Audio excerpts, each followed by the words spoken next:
masyarakat luas, baik itu pengusaha, pegawai, pekerja pabrik, supir taksi, supir bus, supir truk, kernet, pengemudi ojek, petugas parkir, para pengrajin, pedagang kecil, pelaku usaha mikro, dan masih banyak lagi.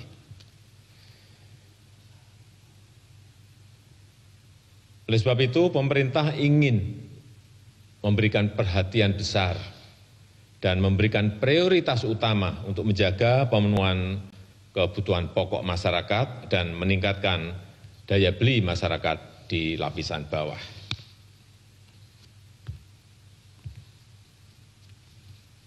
Pada tanggal 31 Maret yang lalu, saya telah menyampaikan kebijakan mengenai penerima manfaat dari program Keluarga Harapan yang diberikan kepada 10 juta keluarga penerima.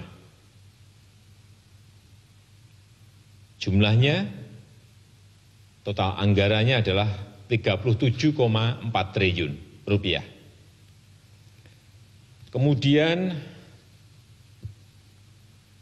yang berkaitan dengan kartu sembako diberikan kepada 20 juta penerima. Per orang diberikan 200.000 per bulannya dan totalnya adalah 43,6 triliun rupiah. Kemudian kartu prakerja yang sudah saya sampaikan yang lalu juga 5,6 juta orang, insentif pasca pelatihan sebesar Rp600.000 selama 4 bulan. Anggaran yang disiapkan adalah 20 triliun rupiah. Kemudian juga pembebasan tarif listrik 450 VA dan diskon tarif listrik untuk 900 VA, yang tadi yang 450 VA 24 juta pelanggan dan yang 900 VA 7 juta pelanggan. Anggaran yang disiapkan adalah 3,5 triliun rupiah. Dan dalam minggu ini pemerintah telah memutuskan beberapa kebijakan bantuan sosial yang baru, yaitu bantuan khusus bahan pokok sembako dari pemerintah pusat untuk masyarakat di DKI, dialokasikan untuk 2,6 juta jiwa atau 1,2 juta KK dengan besaran 600.000 per bulan selama 3 bulan. Anggaran yang dialokasikan 2,2 triliun. Kemudian bantuan sembako untuk wilayah Bogor, Depok, Tangerang, dan Bekasi diberikan kepada 1,6 juta jiwa atau 576.000 KK sebesar 600.000 per bulan selama 3 bulan dengan total anggaran 1 triliun rupiah. Untuk masyarakat di luar Jabodetabek akan diberikan bantuan sosial tunai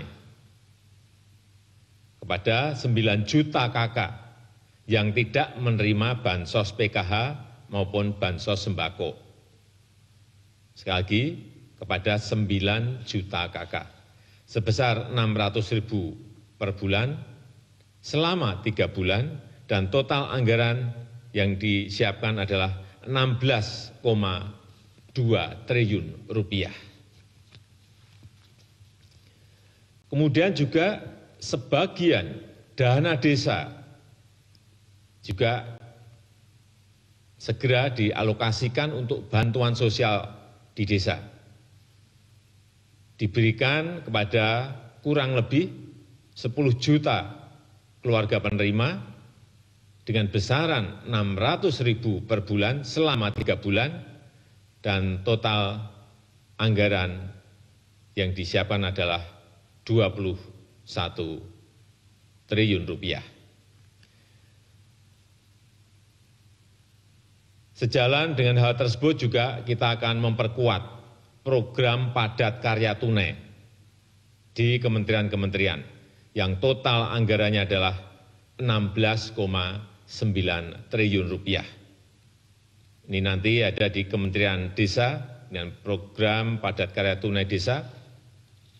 Ini targetnya adalah 59.000 tenaga kerja.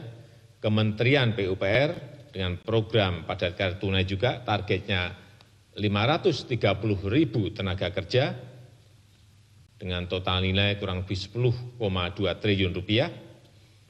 Kemudian di kementerian yang lain, Kementerian Pertanian, Kementerian Kelautan dan Perikanan, kemudian Kementerian Perhubungan. Dan yang terakhir, Polri juga akan melaksanakan program keselamatan. Ini seperti program Kartu Prakerja, namanya program keselamatan oleh Polri, yang mengkombinasikan bantuan sosial dan pelatihan. Targetnya adalah 197.000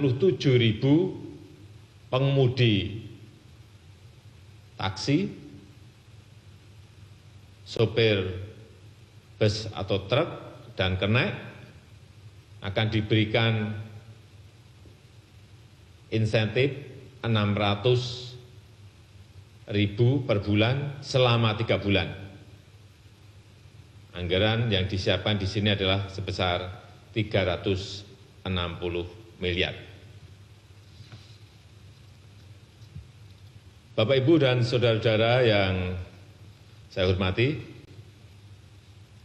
saya rasa itu yang bisa saya sampaikan pada kesempatan yang baik ini. Pemerintah akan terus berupaya untuk menyisir lagi anggaran-anggaran yang tersedia untuk menambah lagi bantuan sosial, memperluas peluang kerja bagi masyarakat di lapisan bawah untuk program padat karya. Kita harus sadar bahwa tantangan yang kita hadapi tidak mudah, kita harus hadapi bersama-sama. Saya mengajak para pengusaha untuk berusaha keras mempertahankan para pekerjanya, dan saya mengajak semua pihak untuk peduli kepada masyarakat yang kurang mampu. Dengan bergotong royong secara nasional, kita bisa mempertahankan capaian pembangunan dan memanfaatkannya untuk lompatan kemajuan. Dan sekali lagi saya ingin memberikan apresiasi yang tinggi kepada seluruh jajaran yang bergerak di depan dalam hal ini, dokter, para perawat, tenaga medis yang berada di rumah sakit dalam kita berperang melawan COVID-19 ini. Saya memberikan apresiasi yang tinggi, dan itu yang bisa saya sampaikan pada kesempatan yang baik ini. Terima kasih. Wassalamualaikum warahmatullahi wabarakatuh.